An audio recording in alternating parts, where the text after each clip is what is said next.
자, 그 다음에 환경미술로 넘어가겠습니다. 조각은 좌대에서 이루어지는 거고 회화는 캠퍼스에서 이루어진다는 이런 틀을 깨가지고 자연 자체가 좌대가 되고 캠퍼스가 되는 그런 것이 이제 환경미술인데, 로버트 스미슨이라는 사람은 미국 유타주에 있는 소금 호수 솔트레이크에 6,000톤의 돌을 가지고 457m의 나선형 방파제를 만들었어요. 여기서 이제 물이 들어오고 나오고 하면서 저기 이제 변해가겠죠. 색깔도 변해가고 기후에 따라서 또 저 변해가고 또 뭐 저기에 소금 결정이 만들어지고 미생물이 번식하고 침수되는 이런 장면들을 자연처럼 작품이 변해가게 만든 거죠. 플랭크톤이 많기 때문에 되게 붉게 보입니다. 멀리서 찍으면은 이렇게 마치 그 회화 작품 같죠? 주로 이제 탄광지구나 폐기된 채성장, 뭐 오염된 호수 이런 데를 택해가지고 대지 미술을 통해서 어떤 재활용의 그런 개념을 보여주고자 하는 거예요. 리차드 로웅이라는 작가는 이 걷는 거가 개념이에요. 그리고 일상 행위로서의 걷기를 작품으로 만들고자 하는 거예요. 그리고 자기가 이 걸어간 그 흔적들을 작품으로 보여주는 건데, 작가 얘기를 들어보겠습니다. 태고에 우리가 그리던 동굴 벽화에서부터 현재의 풍경 사진까지 자연은 항상 예술의 주제였다. 나는 풍경이라는 주제를 새로운 환경의 예술로 표현하고 싶었다. 처음에 나는 밖에 나가서 잔디, 물과 같은 물질들로 작품을 만들어 봤다. 그리고 자연스레 이 작품의 아이디어가 떠올랐다. 잔디밭을 걸으면서 생긴 이 흔적이 하나의 조각품이라는 생각에 이르게 된 것이다.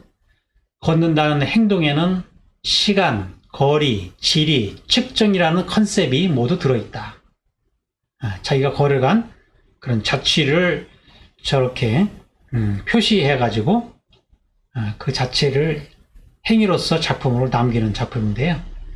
저렇게 뭐 어린아이들이 저 뛰노는 저 둥근 트랙, 이것도 이제 작품이 되는 거죠. 앤디 골드워시라는 작가는 사계절의 그 변화 속에서 자연의 아름다움을 활용한 그런 작품을 제작하는데, 이 작가는 자연을 파괴하거나 배형시키지 않고 그대로 이용하는 거예요.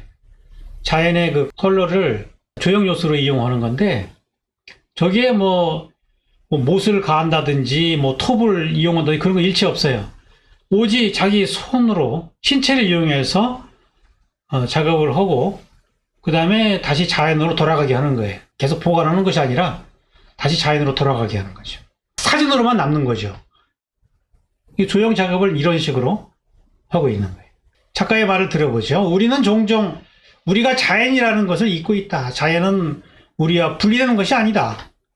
우리가 자연과의 연결을 잃었을 때 우리는 우리 자신과의 연결을 잃게 된다. 우리가 자연이기 때문에 자연과 단절되면은 나 자신과도 단절된다, 그 얘기죠.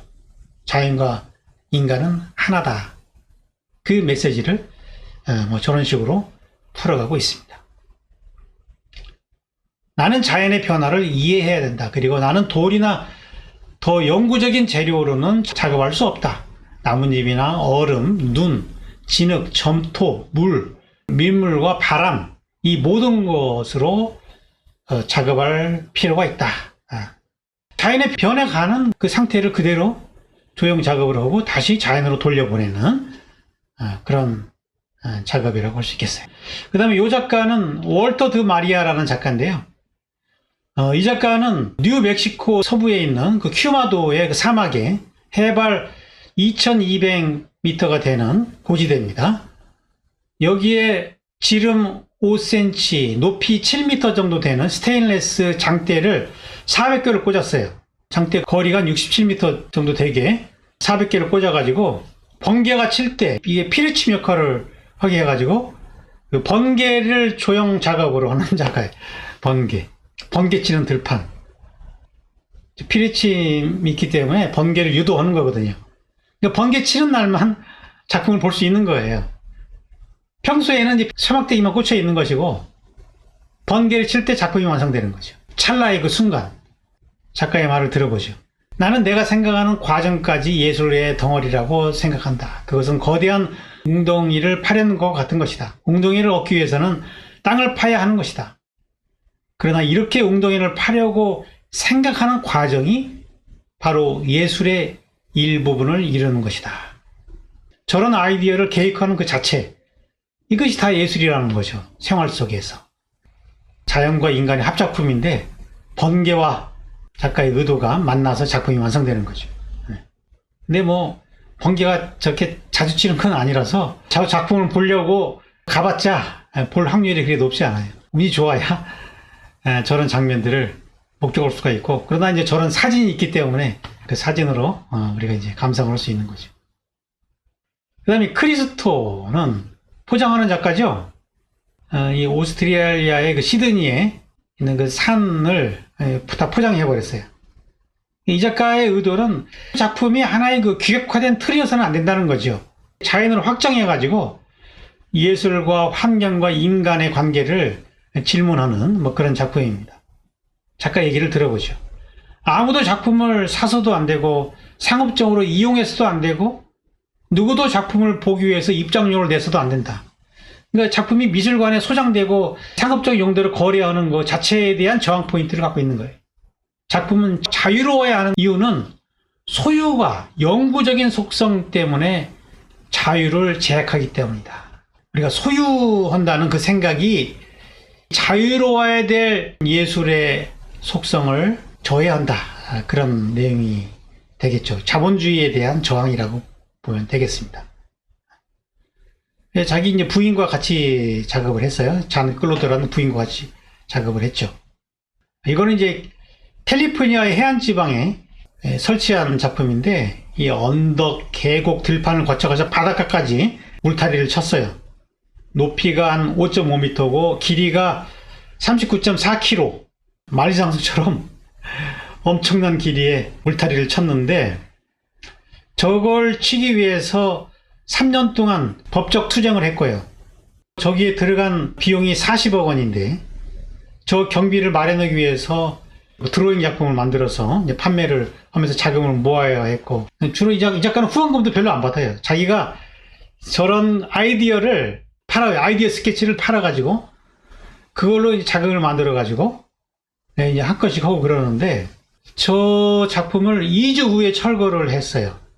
그러니까 3년간 저 작품을 하기 위해서 사람들을 설득을 하고 또 법적 허락을 받고 투쟁을 해가지고 2주간 딱 설치를 하고 철거를 했어요.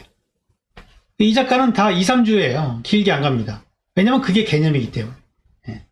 이게 개념미술이지 자기 시간 없어가지고 조 쓰고 이게 개념미술이 아니라니까요.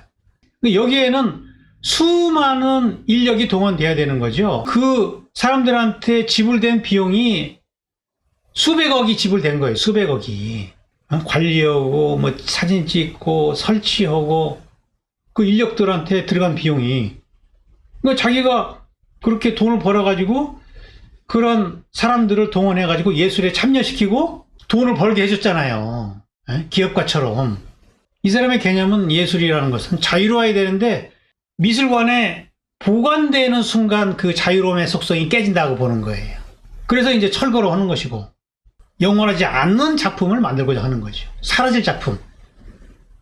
영원히 남아 있을 것을 만드는 일보다 사라질 것을 만드는 일이 훨씬 더 큰 용기가 필요하다.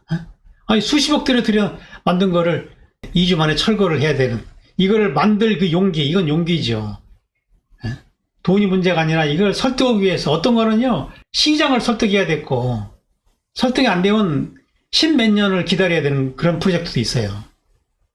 평생 이분은 자기 개념을 사람들한테 설득하고 어떤 자금 마련을 위해서 행위를 하고, 뭐 그런 이 과정 자체가 이게 예술인 거지, 뭐 실제 저 울타리는 금방 사라지는 거라고. 자연의 꽃이 시들듯이 그렇게 사라지는 거라는 거죠. 이런 식으로 아이디어 스케치를 판매를 하는 거예요. 몇 억씩 판매가 돼요, 아이디어 스케치가. 그리고 이거를 이제 실제 이렇게 구현을 하는 거거든요. 마지막으로 제니 홀저 한 명만 더 하겠습니다. 이거는 자연 환경이 아니라 도시를 환경으로 활용하는 거예요.